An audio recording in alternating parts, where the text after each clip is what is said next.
Well, good afternoon, everyone, and welcome to the second workshop in our tourism-focused series. Last week, we had the pleasure of co-hosting with Penny Letcraft, and last week's topic was on becoming a campground owner. Today, we will be talking about how to start an Airbnb business. I know there's lots of things that will be discussed today that will be of interest to you, whether you are looking to get started or whether you are already in the business of being an Airbnb owner. So I do want to welcome today Penny Letcraft. Penny is our speaker and consultant on this topic today. Also joining us a little bit later will be Carrie Mariano. Carrie is a super host with Airbnb, and we felt like that it would be very beneficial for you to hear from someone who is a super host and learn from her some of the tips and tricks of the trade. So it looks like that we have quite a number on today. We had over 200 registered for this, and we are going to go ahead and get started. Let me just take care of a few moments of housekeeping items. If you do have a question, if you would post that in the Q&A box, which is found in the bottom middle of your screen, I will be monitoring those throughout the session, and then we will pause at the end to answer those questions.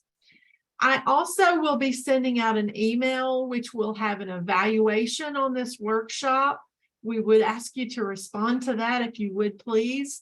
And then we also will be attaching to that the recording from today and some resource information along with that. If you did participate in the session last week, that same email is coming to you.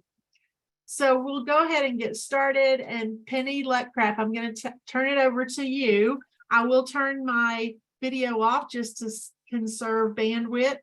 But if you have any questions, please post those in the Q&A. Welcome, everyone. Thank you, Cindy. Appreciate it. I'm going to share my screen and get the presentation pulled up, and we'll get started here. Appreciate everyone joining us today. There is obviously a lot of interest in this, and this was a fun topic for me as well. Let's get this out of the way, because I do love travel and so forth. So last week was a lot of fun. We had a lot of good participation, and feel free to go ahead, as Cindy said, put questions as we go through this in the Q&A, but I will also have time at the very end for questions. So just so you know. So let's go ahead and dive into it, kind of give you an outline of what we're talking about today. We're going to do some quick introductions of myself, talk about some of the statistics in the vacation rental industry, talk specifically a little more in depth about Airbnb and Vrbo, and other listing sites we'll touch on. And then we're going to cover some best practices. And then, as I mentioned, we'll have some Q&A at the end. So this is being brought to you by the Virginia Highlands office of the Small Business Development Center of Virginia, and really appreciate them doing this and asking me to put this together for you. As I said, it was a fun topic, and I'm sure it's going to be very informative for you and help you in making the decision as to whether to move forward. And if you do decide to move forward with starting a vacation rental, what are some things that you will need to keep in mind? A little bit about me. I'm Penny Letcraft. I'm the founder of Chappelle Business Strategies. I'm a freelance business consultant. I'm also a serial entrepreneur. I've started several different small businesses over my career. But more importantly to this topic, I love travel. And for a short time, I even had a travel blog. And I use vacation rentals myself. I've used them many times. And so I hopefully can share some what I found to be pertinent information for you in this particular topic. So what are vacation rentals? Basically, there can be rooms within a home, they can be cabins, they can be apartments or entire homes. There's really not any one set definition of what constitutes a vacation rental. Vacation rentals attract travelers of all ages and demographics. They are used on vacation for people who are actually vacations, and thus the name vacation rentals, but many business travelers use vacation rentals. I was one of those when I used to travel regularly for my job. As often as I possibly could, I would stay in a vacation rental. And of course, travelers are looking to stay not just one night. Oftentimes they want to stay an entire summer or everything in between, a weekend, a week. There's just no any one set parameter as to what vacationers and business travelers are looking for as far as rentals. Let's talk a little bit about the statistics. Bleisure. Not sure if you've heard of that term, but basically there's a growing trend to combine work and leisure. And this is something that I did. As I mentioned, when I used to travel for work regularly, I would as often as I could, look for vacation rentals, usually on Airbnb, but sometimes on other platforms. And I would, especially if I had to stay over for a weekend in a particular area.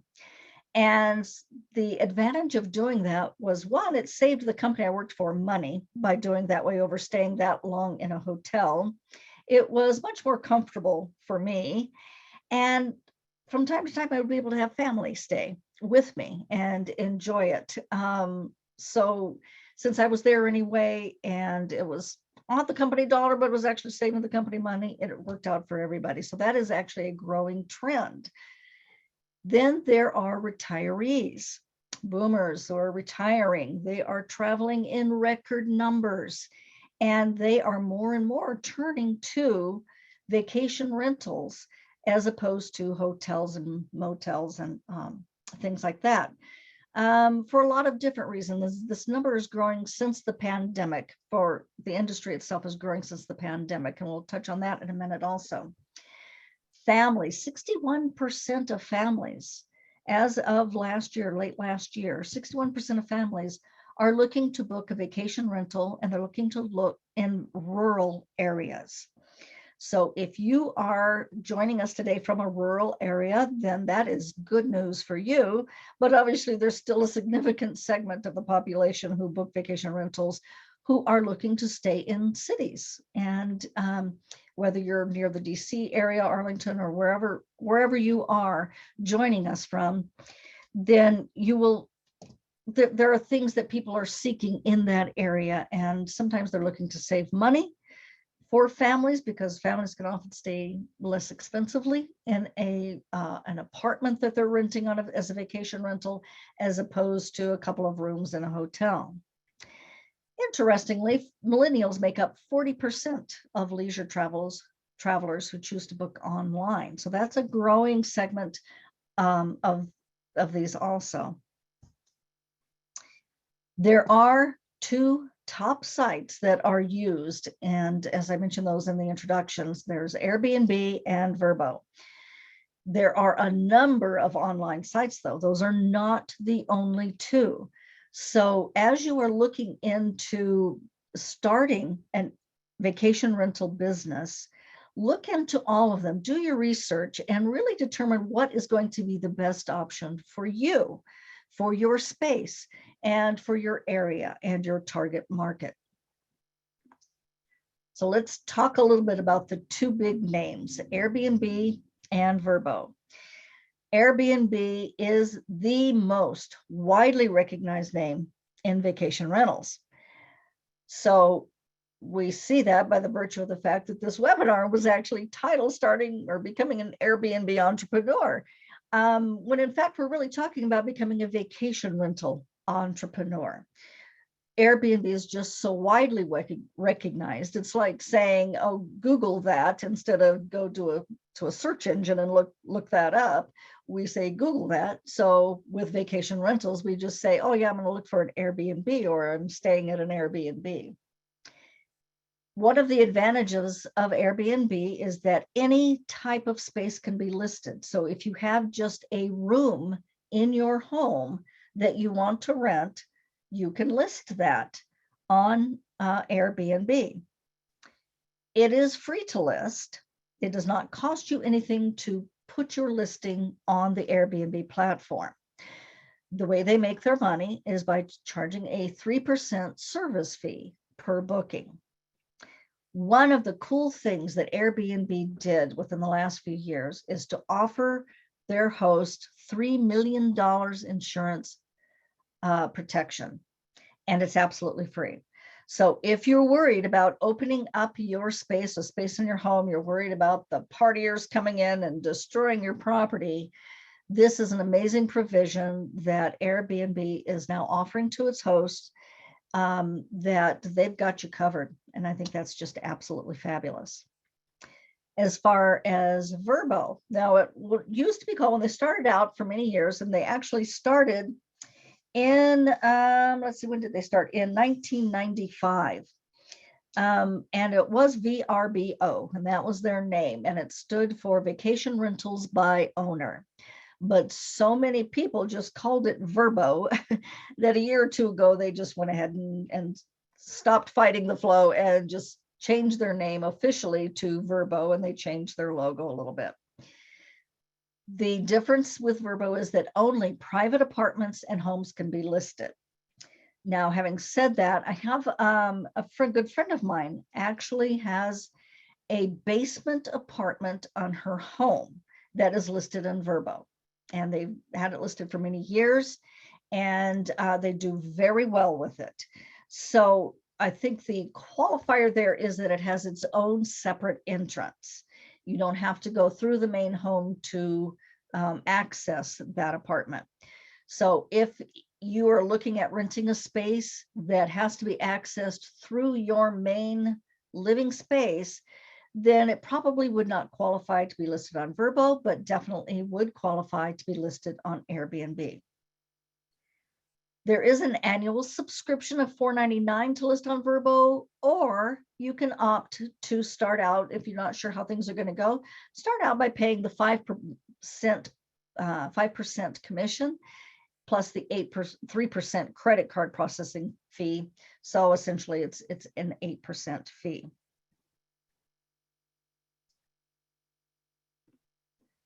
These are some other sites that you'll want to investigate and check out.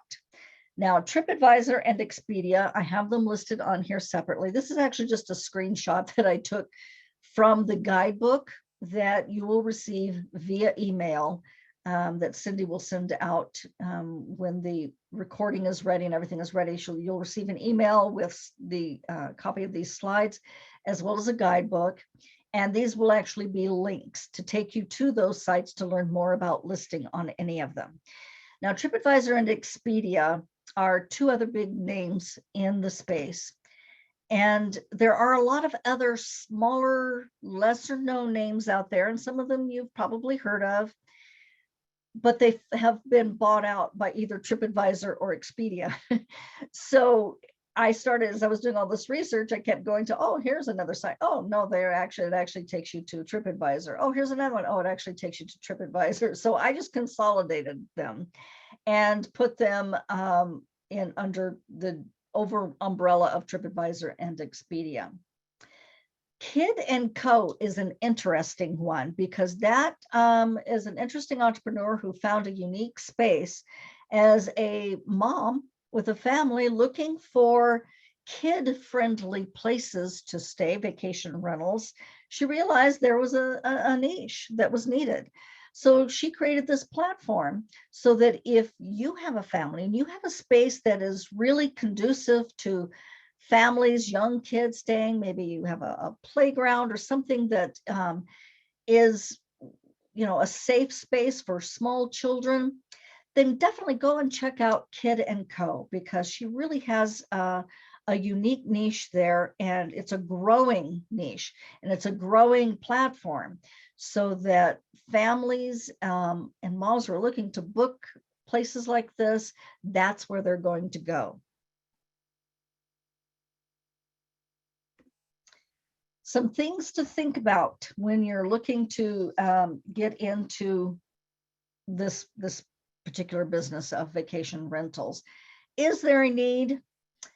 That's almost a non-essential question. There is a need in just about any metropolitan area you go to, any rural area you go to. There will be a need. Even if there are plenty of hotels around, there are still people looking for vacation rentals. As you go and do your research and you say, oh my goodness, well, in a 20-mile radius, there's quite a few other Airbnbs available. Maybe it's not such a good idea. Don't think that way. Really think about what your niche will be. The next bullet point. What would make your listing stand out? How can you be different from everyone else who is out there? And even if you're not that different, there is undoubtedly still a space. This is still a growing market. One of the reasons it's growing is because of the pandemic. People have started looking for, well, it really kind of took off after the initial shutdown that came about because of the pandemic, when everybody kind of hunkered down at home. Pretty soon people started getting a little antsy at home. The kids were driving them crazy. So they started looking for safe ways to take vacations. And so campers and RV sales went up. But for other people, they started looking to vacation rentals. So surprisingly, even after the initial dip in vacation rentals in the early days of the pandemic, bookings just skyrocketed, and they continue to grow because families are still looking for safe alternatives to hotels. But be thinking about your niche. What can make it stand out from someone else? And a little later, as Cindy mentioned, we have a super host, Carrie, that we're going to talk to, and you'll learn how she and her husband found a way to make their Airbnb listing stand out from everyone else around them. What's going to make your place memorable to those who stay there? One of the things that you'll want to think about is using a catchy name, a memorable name for your space, because that makes it easier for people who stay there to refer you to their friends. So when they get back from vacation, family and friends say, hey, how was it? How was the place where you stayed? Oh, it was great. Oh, really? What was it? We might think about going there. Oh, I don't know. It was just some place near Abingdon. It was someplace near Virginia Beach. It needs to be more memorable than that. You want them to actually remember the name, remember something about you as the host, perhaps, something about the area, whatever it was that really makes your listing stand out from the others around you. Know-how. Do you have any experience that will lend to this being a successful business? Not that you have to have a background in hotels or in the hospitality industry, not at all. But do you have any background in owning and running a business? If not, don't let that stop you either, but it's just things to think about. If you don't have a considerable background that would support this type of business, then just know that you may need to reach out to others for help, for some advice, for suggestions. And the really good news is that Airbnb, Vrbo, all these platforms have a lot of information out there to help you as a host get started. They want you to be successful, and they want more hosts, so they're going to make it easy for you. It's interesting that Airbnb actually currently has over 4 million hosts. That's worldwide. That's really not that many when you think about the entire world. And with those 4 million hosts, they had over 4 billion individual stays.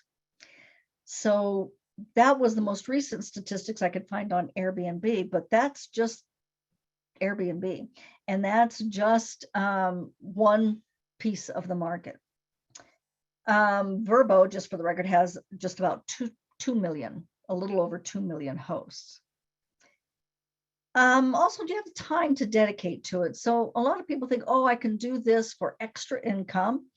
Many successful vacation rental hosts do this as a side income while holding down a full-time job. But it does take some time. You just have to acknowledge the fact that it will take some time. And so do you have the time, particularly in the beginning, to get it set up, get it up and running? As far as the space, considering the space, do you have a private room to rent out or an entire house? Is there private access? So I actually have a friend up on Cape Cod who suddenly she found herself in an empty nest situation, had 3 spare bedrooms, and she thought, well, it's just a little extra income. I'll rent out one of the rooms on Airbnb. I'll just see how it goes. She really put kind of minimal effort into it. There was not a private access, and it was really just a room. She made it comfortable. Absolutely. It was beautiful. It was comfortable, but there was nothing really particularly special about it other than it was on Cape Cod. She was so amazed at how quickly she booked that room that before long she started taking the input from the people who were staying there and made it better as she went along and expanded to 2 other rooms. And she just kept improving it. And she's booked, has many repeat people booking. And she has quite a few business people who book with her and who come back on a regular basis.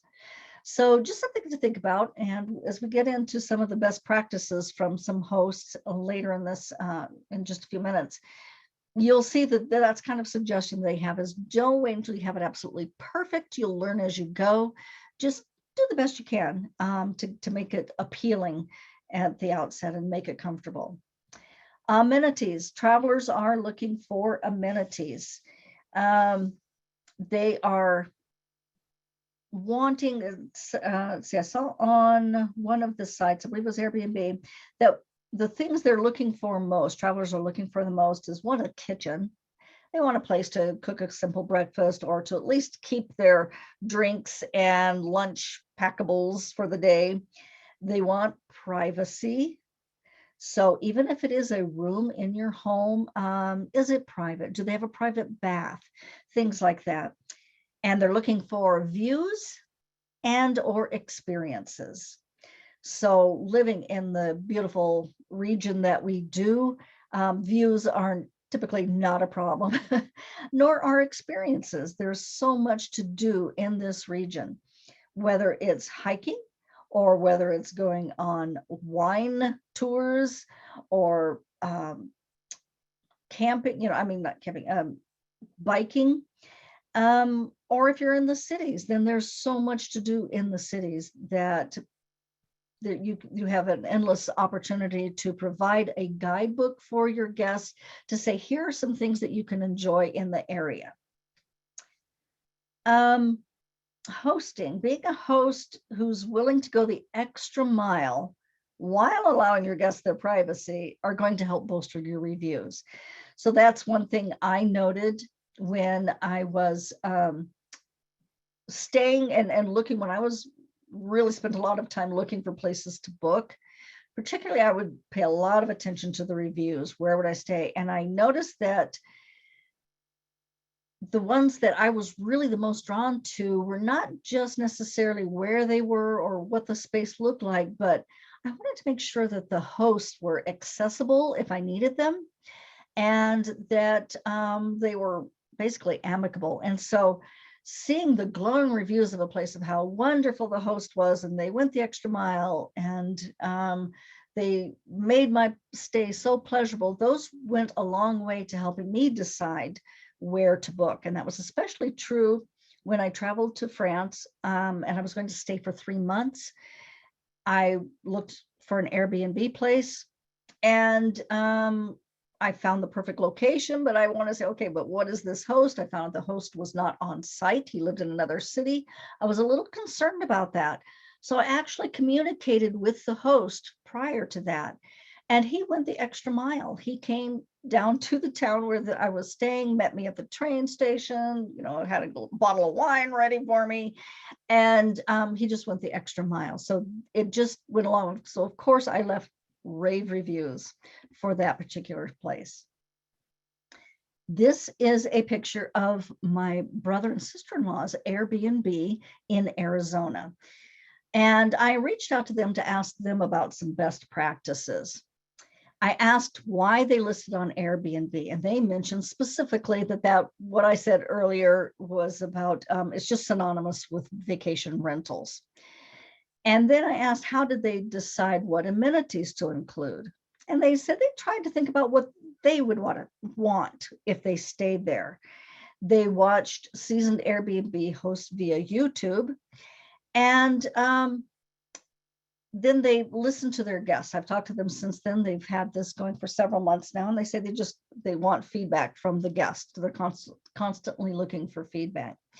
And I know one really cool thing that Airbnb started not too long ago, maybe a little over a year ago, was that if you would like, they will actually match you with a super host that will help guide you through the process and give you advice and practical guidance.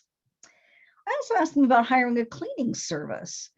And they said, I thought this was interesting that to start out with, they wanted to do it themselves so that they would know right away if anything had gotten broken or damaged. But they also realized that would help them when they eventually do hire a cleaning service. It would help guide them in directing the cleaning services to what they were looking for. When I asked about what advice they would give, they said what I mentioned earlier is that don't wait for everything to be just perfect. They kept trying to make it just perfect. It took them a long time, and because they were trying so hard to get it just perfect. But at some point they decided, okay, we have to just do this. We can't just keep tweaking and tweaking. We have to just go ahead and do this. And so some more of their best practices you'll find in the guidebook also. Now I would like to reach out to Carrie Mariano, who is a super host in Harpers Ferry, West Virginia. This is a snapshot of her listing on Airbnb. And as you can see, she and her husband, Chris, are super hosts, and it's just a spectacular view here. Cindy, do we have Carrie unmuted to join us? Yes, Carrie, you should be able to speak. I am. Good afternoon. Thank you, ladies, for having me here. Oh, Carrie, thank you so much for joining us. Really appreciate this. And I know I mentioned this to you on the phone the other day. Your spot is just absolutely, I'm drooling sitting here looking through all the pictures on your site. But I had a couple of questions for you. When did you first put your listing out there on Airbnb? So we were brand new to Airbnb. We had never even stayed in one. So when we got this idea, we were empty nesters. The house is just too quiet. I'm like, we have to do something. So, we put this on Airbnb the middle of December. I guess it's going on our third year. So 2020, I think it would be, or 2019. I'm not great with math.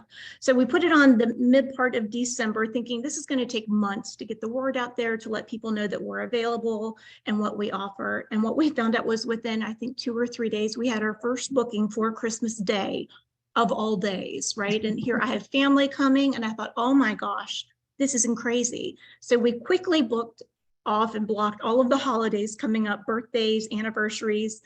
And then from that, we ended up booking, we were shocked. We were booking consistently, and we ended up booking that entire first year completely, with the exception of 2 days where we had a couple that had canceled last minute that was not able to get rebooked.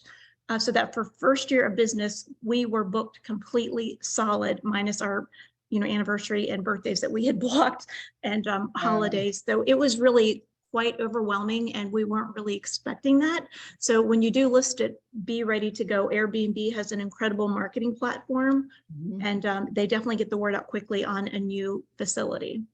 That's right. And it's interesting because my brother and sister-in-law said the same thing, that they weren't prepared. Airbnb would like you to respond to inquiries within an hour, but they were so caught off guard that by the immediate response that it took them 3 hours to get back, and they felt bad about that. But they were just like you, they thought it would take quite a bit of time Mhm. to get the word out there.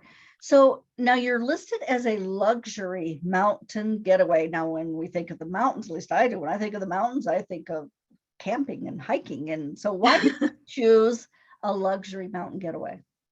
So my husband and I, when we travel, we like luxurious things. We like nice things.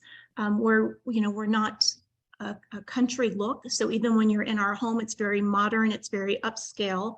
So when we were trying to think of how to best describe this, it is very luxurious when you're in the space. So for us, it kind of ties the two worlds together. You get the mountain view. You are so close to hiking and kayaking on all these great mountain adventures, but in a luxury setting. So for us, it really speaks to our clientele, which is a lot of DC clients.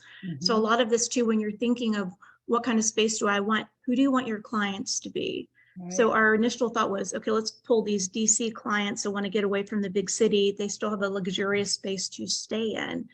Since opening, though, we have found that our reach goes way beyond DC, and the majority of our clients are actually coming from Pennsylvania and farther up north. So we do get quite a bit of distance traveling to get to us, which is pretty impressive. Nice, nice. Yeah, that was going to be one of my other questions, where are your guests coming from? Mhm. So now I mentioned that you're a super host. So tell Yes. us a little bit about that. How long have you been a super host? How long did it take to get to be a super host?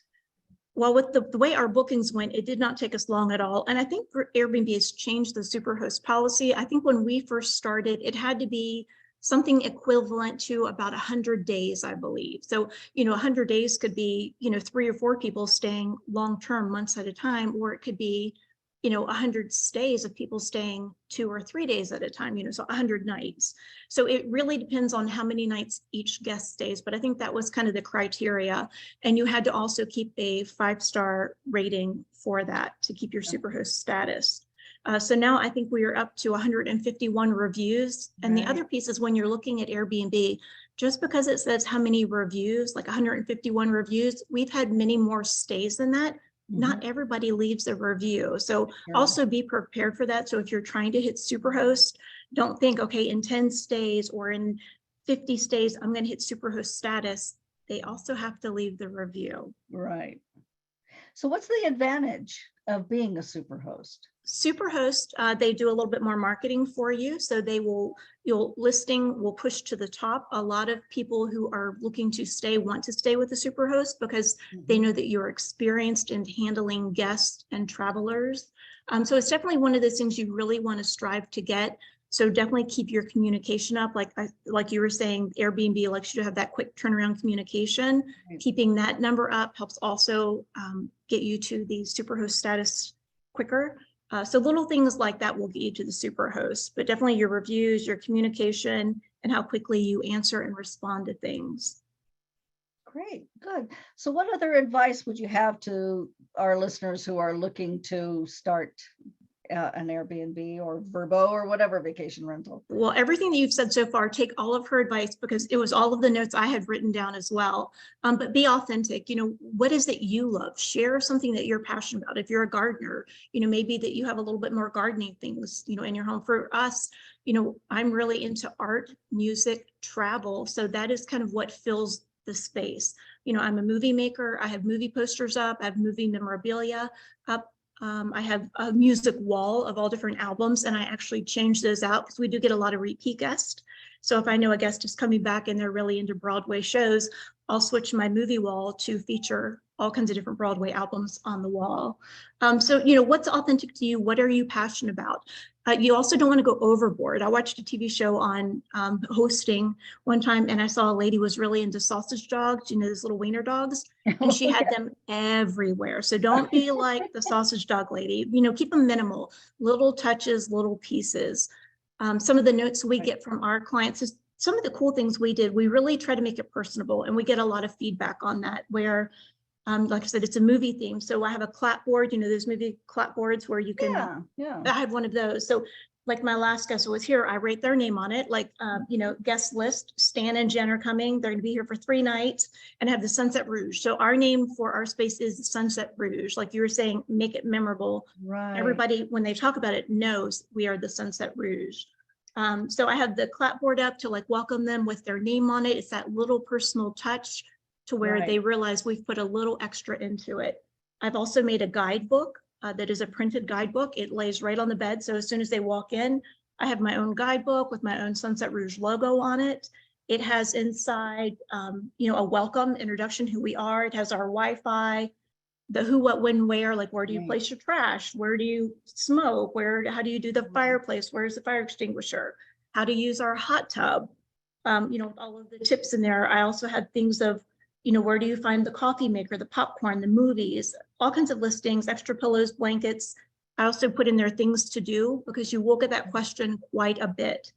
So I have activities, I have our favorite restaurants. If you do that, make sure your restaurants stay up to date though, because sometimes they change quickly. I put our local wineries around it, and then on the back pages, what to do when you check out. So I make it very easy for them when they come in. Everything that they could ask me is truly in the booklet.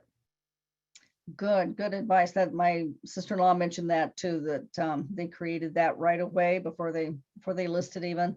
And I know in my stays, I found that immensely helpful. Yes. I know everything is in there. I don't have to go looking for the Wi-Fi password or whatever. Everything is in one place, is immensely helpful. So. And one of the things we do to also speed up our rate of communication with a guest. So as soon as they book, we will send them a letter. And what we did is kind of our cheat, and this, you know, stays between us friends here on this chat, is that I made a template.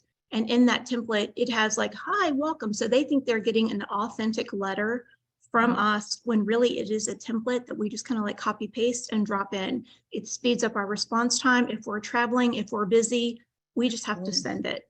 So that is definitely one of the big key things that we did just to help us, because it does get busy, right? You do have to have time to sit and write a letter, and it does take time. Now, if it's going to be a repeat guest, I make sure that I tweak that letter just a little bit to say welcome back, right? Something so they realize it's not a generic letter. For making a logo, I used Canva. Canva is everything free for logos. There's also one called Fiverr and Freelancer if you're not a great logo maker, but definitely help brand your place. Like I said, give it a name, make it memorable. That's great. Great advice. Appreciate your time, Carrie. Absolutely. Thank you so much. And I know that all of our guests really appreciate that too. And I'm going to go look at your pictures again some more when I get off here. Hosting, I guess one other big tip I would give you guys is cleanliness. That is probably the big key. We finally stayed in an Airbnb this past year, which is kind of funny. We were host and we'd never stayed in one. We finally stayed in one, and we found that not everyone is as clean as we are. We're very particular. We clean our space ourselves because we couldn't find a cleaning person. But when we stayed other places, we would find hair. So definitely invest in a lot of lint rollers to get the hair off of your beds. Lint roll the bottom of your shower floors. Hair is a big thing that people will dock you for. Yes, understood. I can absolutely agree with that, just from my stays, that cleanliness is extremely important. Very good. Thank you so much. My pleasure. Appreciate it. And Cindy, I'm just going to ask you quickly, are there any questions out there that we should address at this point? Or I don't know if anyone has any questions for Carrie, or if you're seeing anything that we should look at now? So let me jump down to a couple that have been posted while Carrie was speaking. Okay. And Ann McKinley says, do you do anything differently for a longer term guest, such as a month or two versus a weekend, amenity wise? Is that question for me? Yes. So for us, so the way our Airbnb is set up, it is actually in the second level of our home.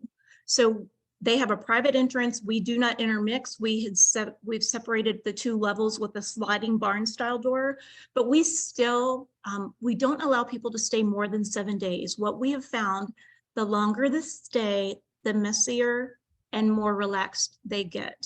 So we limit ours to a 7-day max visit. Now, when they do stay, 2 days, obviously it's 2-day minimum, 7-day max.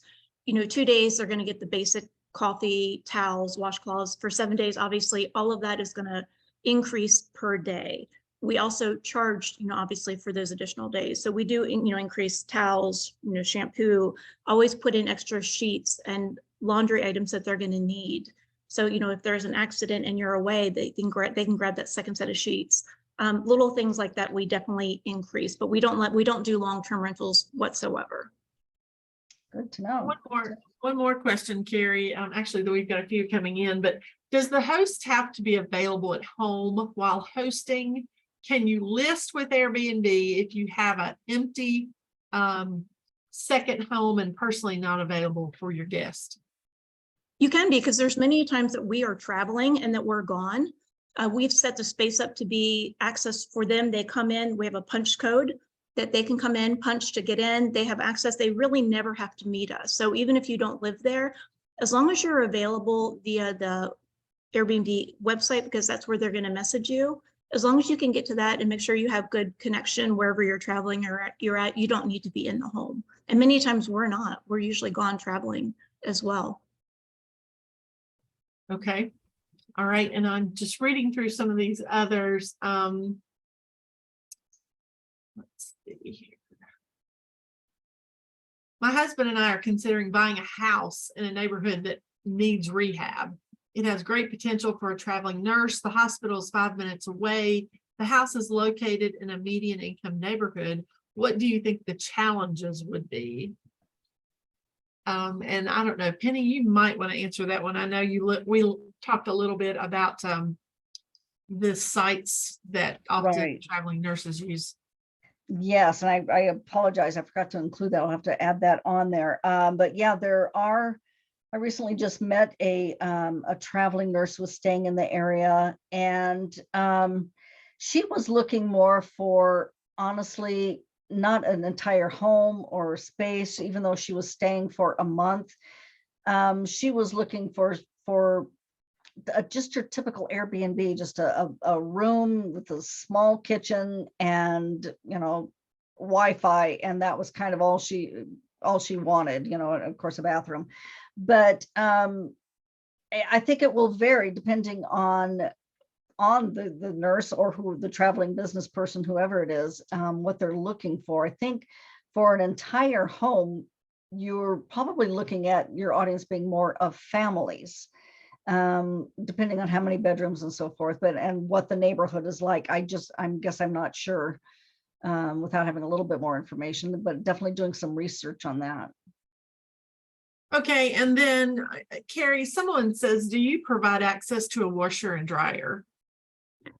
Yes, so we do have a full-size washer and dryer within the unit. So our space, we call it a guest suite. They have 2 bedrooms, a huge bathroom. We should do like a tour up here one day. That would be really fun. But they have the 2 bedrooms, a full, beautiful, somebody called it a movie star shower, which is pretty funny.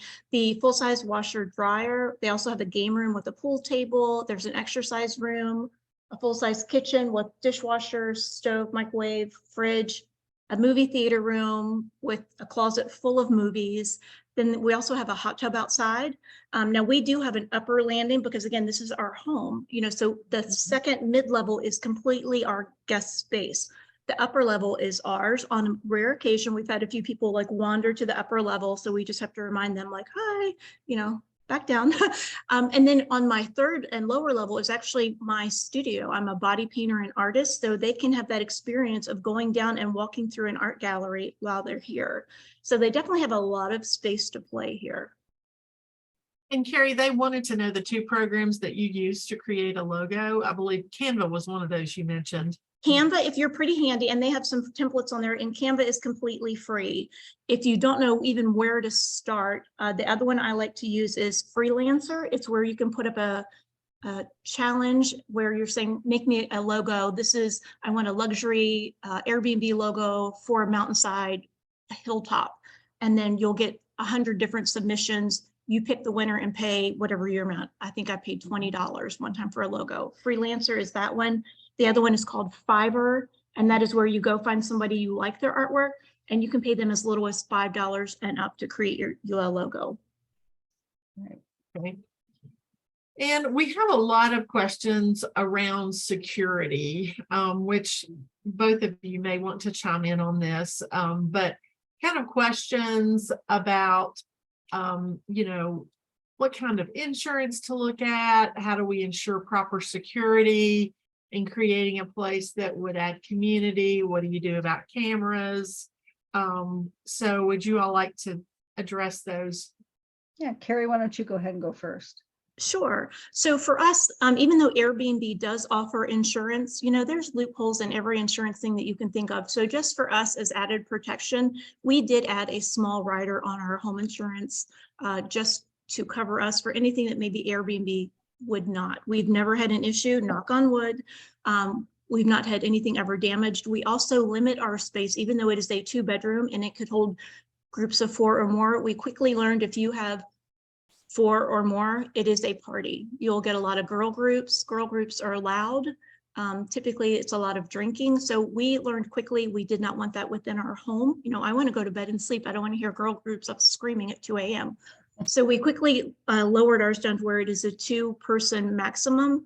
Now the people will see that it is a 2nd bedroom, and we will get requests to bring a 2nd couple. So that allows us to pick and choose if we do allow 2 or more people to be in the space. For security, we do have exterior cameras on the outside of the home, and I highly recommend those. One, you can see who is coming in and out of your home. You can see if it's more than the 2 people who had booked, which we've had happen before. You can also see if people are carrying in loads of laundry to take advantage of your washer and dryer, which we've had before. So we definitely have the exterior camera. It also lets you see what's leaving your home. If somebody's taking a big giant piece of artwork.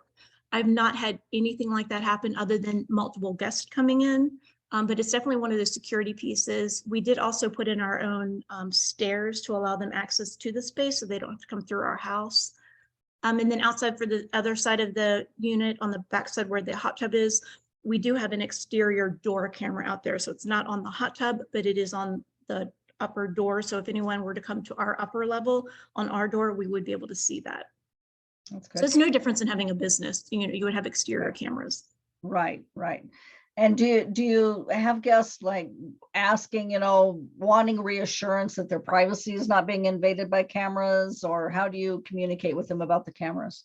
You put it right on your listing for Airbnb that you do have exterior cameras, exterior door cameras, and they can visibly see where the cameras are. It's a normal camera. So we have them visibly marked where you can tell it is only catching the stairwell or it is only catching our exterior doors. So, it's not like a big wide panning moving camera or anything like that. So you can see it as well. As soon as you step down, you see the camera. So they're well aware when they book that there's a camera on site. And then when you arrive, it's right there. Right. No, I think that's a good idea. And I think it adds, for me, when I was staying and traveling alone, knowing that there were cameras honestly gave me an added sense as the guest of a little bit of security in some particular areas. So good advice, and good advice on getting some extra insurance also. Do you think that captured everything? So there is a question, again on insurance and, people being concerned about liability. One thing that I always encourage businesses to do as I begin working with them is to, go and visit with a couple different insurance agents. I encourage you to, have that mini business plan so that insurance agent can understand what you are going to do. It would be helpful in this situation to, provide them pictures with what your site looks like. If you're going to have a swimming pool in your backyard, they need to know that. Also let them, review the type of insurance that Airbnb is providing, on your behalf. But again, get a couple of different quotes. It's never a bad idea to have yourself doubly covered just to make sure that you are minimizing your liability. Another different question that came up was, can you elaborate on numbers and how profitable your Airbnb is? Sure. So for us, we are $249 a night during the week. So $250 during the week. For weekends, we are at $270 a night. We are currently booked every weekend from now until the end of November, I believe, when the last I checked.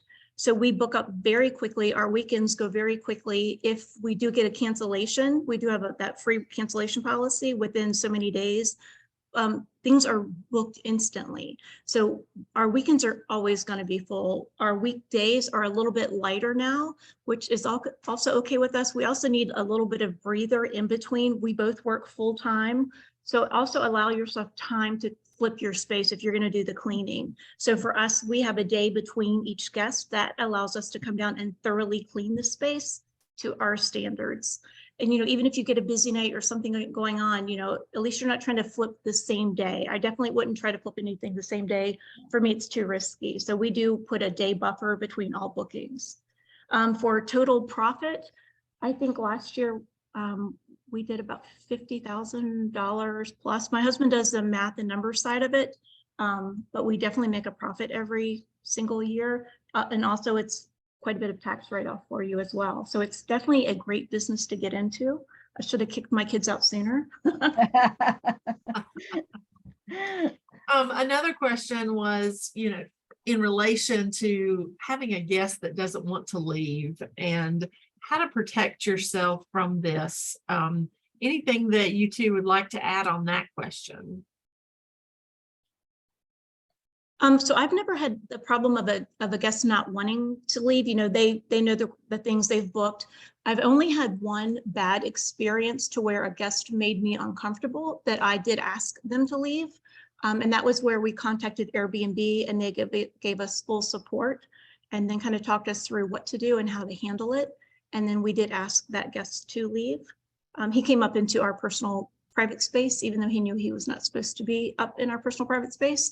And it was to a point where I was like, okay, I no longer want him in here. And so it was a matter of just communicating with Airbnb. They kind of guided us through, and they're really good with that, of helping you with whatever stupid question you may have, just call them. And they definitely help walk you through like what to say. And then they even say, okay, well, if it doesn't go well, you can call the police if you need to have him escorted off the property. We didn't have to do any of that. It was a matter of just messaging him through Airbnb site saying, we are asking you to leave the property immediately. The other thing I would suggest that you may want to look into, there are locks that you can put timers on. So, have those auto type technologies in place so that, if someone leaves, they're probably not staying in your place 24/7. Right, you could, and we have those digital locks as well that we could instantly go on, take out a locked number and then reset it with a different lock number. I definitely recommend those digital security locks. And then also, what happens if that security lock doesn't work and you're not on property? Hide a key somewhere on your property that you could guide your guests to find it. Okay, great. We've had that happen before. Oh, good suggestion. Yes. And someone asked, have you ever used the site? I believe they are calling it AirDNA to help assess if you should do an Airbnb in your area. Oh, I've not heard of that. No, I have not either. I'm not familiar with that. The other question was related to data and statistics. And are you able to get information from Airbnb on demographics and statistics and those kinds of things? Yes, you can ask them to help you figure out what's around you. You can also pull that up yourself. Type in your address, like you want to go stay in your area of where you're looking to build one, and you'll see what comes up. You'll see their amenities and their prices. So you can do a lot of your own research, but Airbnb is also there to help you with, like I said, any question you have. They are so kind, and any hour of the night. They're so kind. And if you're an Airbnb superhost, you get priority in getting your calls and stuff answered quickly. You're usually assigned a person. Nice, nice. And I know the tourism, Virginia tourism also has some excellent research as far as demographics on the travel industry as a whole and who travels to Virginia and where in Virginia and so forth. So that was in the guidebook for last week's webinar, but that would be helpful to look into also. And I would would suggest, if it's something you're thinking about, a suggestion that I think is worthwhile. I got this from another small business owner. She said whenever she gets this idea of starting a new business, the first thing she does is a SWOT analysis. And that kind of helps her decide if it's really something she wants to pursue or not, or if it makes sense to pursue it or not. And I thought that was a really good first step, really, to deciding if this is something for you. And even if it's the timing is right, maybe the timing is just not right. But that's a one suggestion for doing research and doing the SWOT analysis, I guess, is where I would suggest starting. So there are some other questions, and I'll just try to quickly go through those and then turn back to Penny to see what else she has to close us out with today. But several of you have asked, what kinds of licenses and permits do you need to open an Airbnb in your own home? Penny, do you want to speak to that? Yeah, every municipality has its own regulations. Honestly, you probably have all heard about New York City wanting to clamp down on on Airbnbs and so forth. So check with your local municipality. If you live in a neighborhood with an HOA, definitely check with them.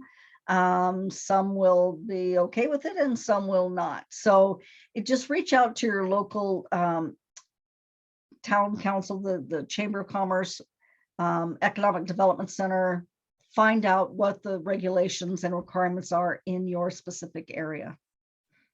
Another question that has come up is relating to property management companies, and some of those, of course, may have their own cleaning services within them. Some don't, but people are curious about the pros and cons of using, management companies or cleaning companies. So what would you all offer on that? I can speak to, I know in the guidebook, I did put a link to one specific company, an online company, who, for people who want multiple properties to as vacation rentals, it becomes a little overwhelming to try to keep track of them all. So there are management companies specific to this industry. So I will mention that. And particularly if you're going to list on multiple platforms. So if you have several properties and you're listing on several platforms, that can just be a little too crazy for any one person to try to manage. So there are online businesses who can help you with that.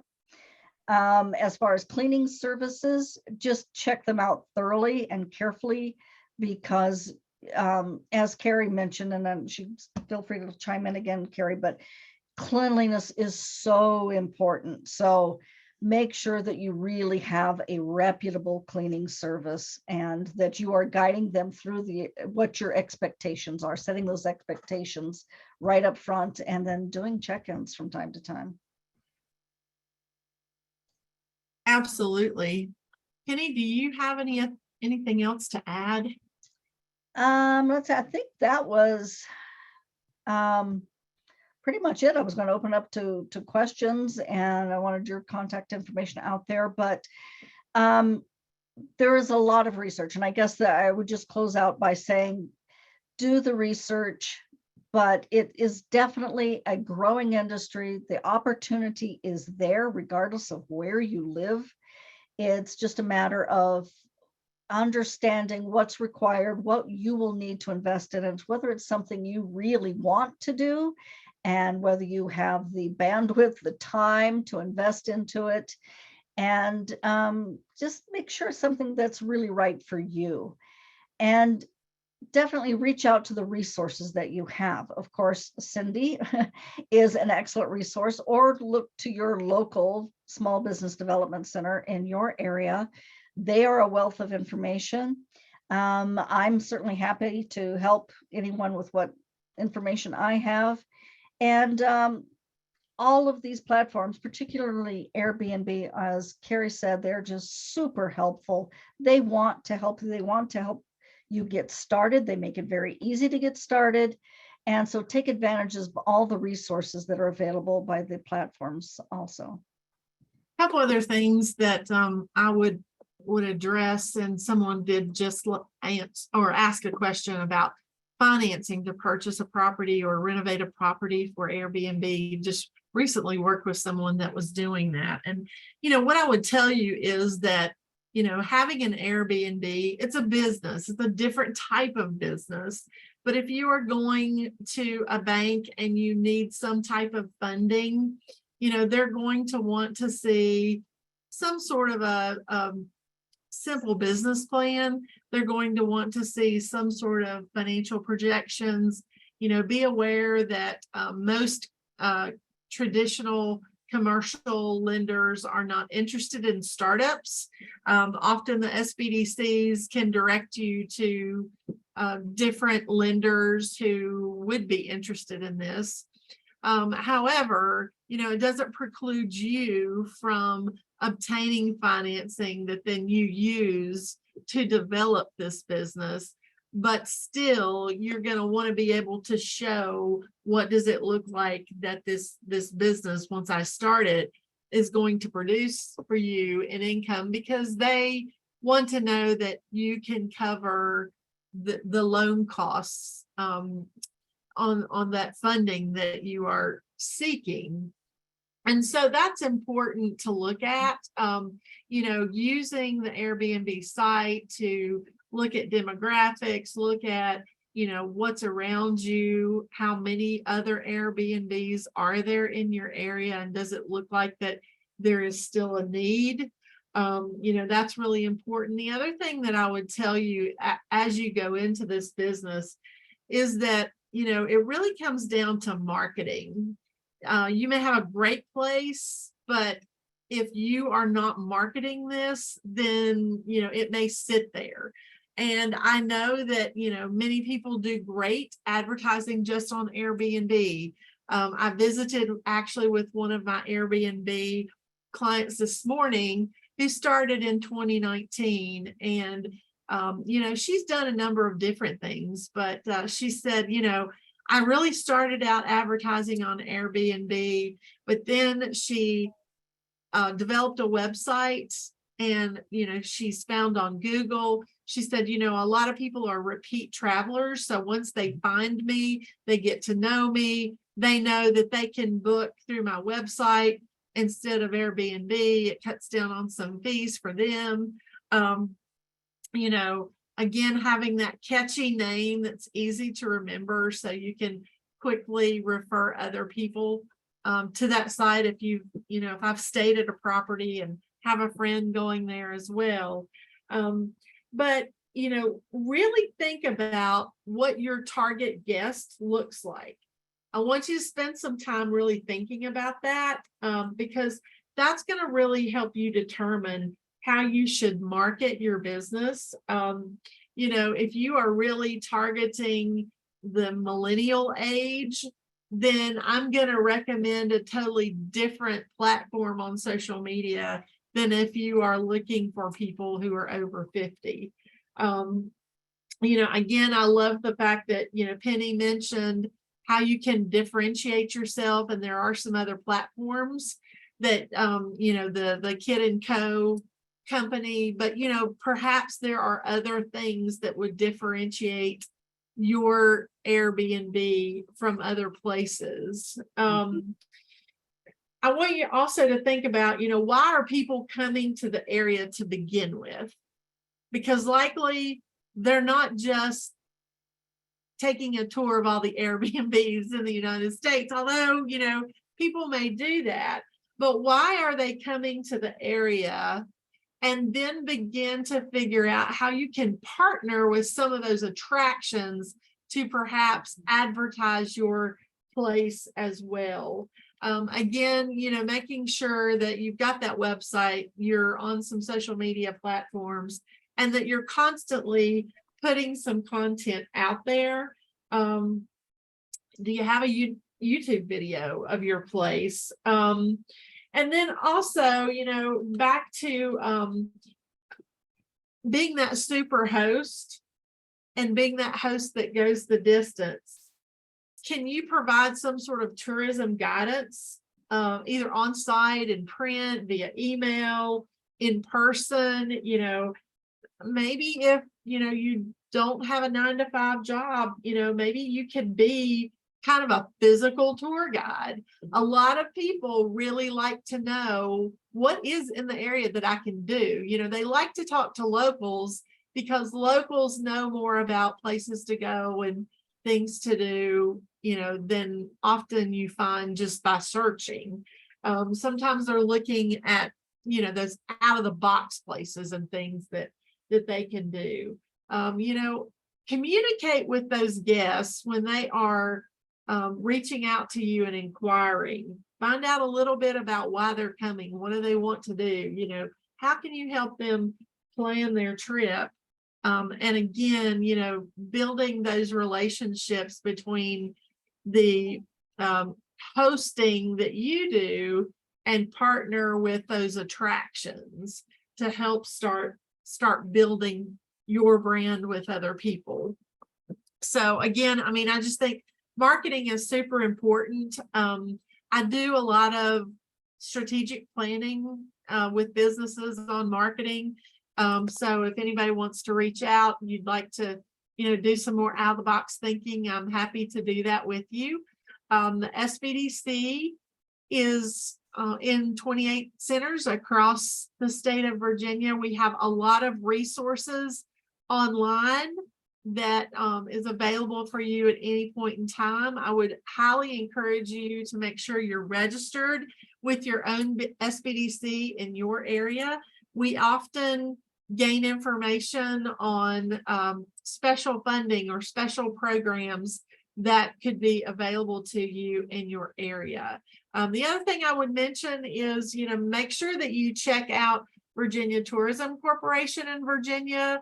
They do offer some really unique resources for tourism-based businesses. So we really thank you all for joining today. As I said, the SBDC is happy to assist you all at any time. Reach out to us. If you have further questions, don't hesitate to email me. I certainly will try to get an answer for you. And there will be a survey that I would encourage you to complete on this workshop, and then some resource materials that will also be coming out to you all. So I thank you for your time today. And I want to thank Carrie and Penny again. This was wonderful, very informative.